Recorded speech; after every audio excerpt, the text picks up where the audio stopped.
majestic sound.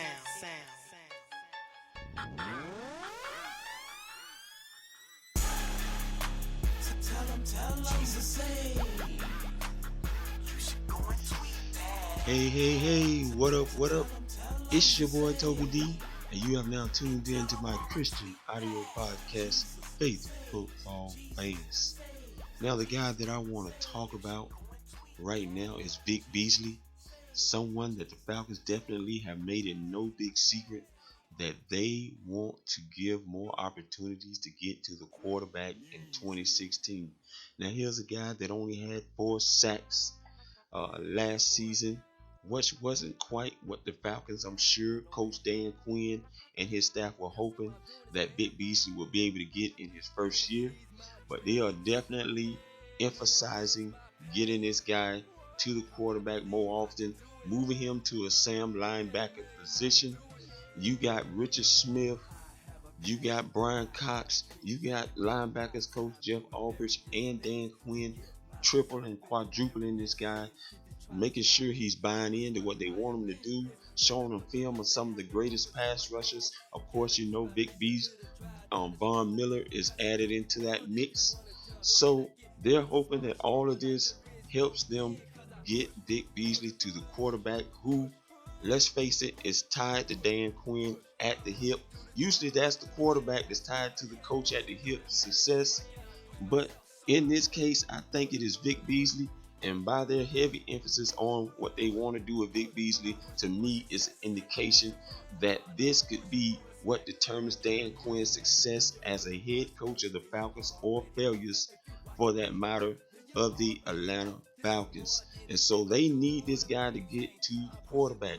The other thing I think they're excited about, the reason why they want to get this guy to the quarterback, is because he has the potential to strip the ball out of the quarterback's hands. Now, we watched him do it to Eli Manning in week 2, and we watched him come back and do it again to Cam Newton, a guy that's 250 pounds, about 6'5", and he got it out of Cam Newton's hands to save a drive, and Adrian Claiborne recovered it.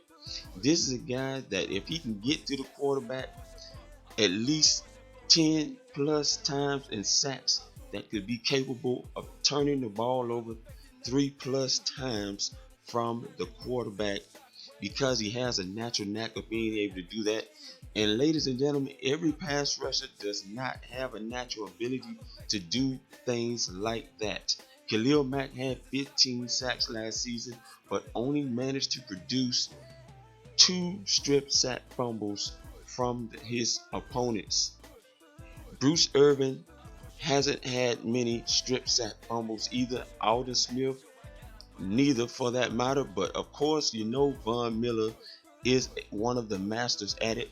He learned a lot from Elvis Dumervil, who also has that capability of getting the ball out of the quarterback's hands. And I think this is all the more reason to be excited about getting Vic Beasley to the quarterback, because he could change the momentum of the game the more times he's able to get that ball out. Now, we knew someone else who was able to do that and was a master at it, and his name was John Abraham.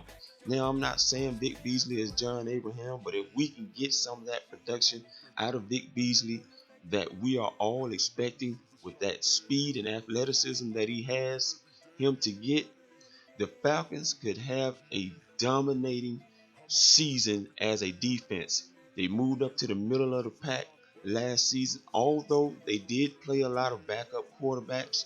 But I think they can have an even better season this season if Vic Beasley is able to get going the way that Dan Quinn and his staff see him going. And they are definitely putting a lot of work into making sure he has success this season. Now, that is all that I have right now on the topic. I would be glad for you to comment. Again, my name is Toby D. Faith Football Fans. Peace. I'm out.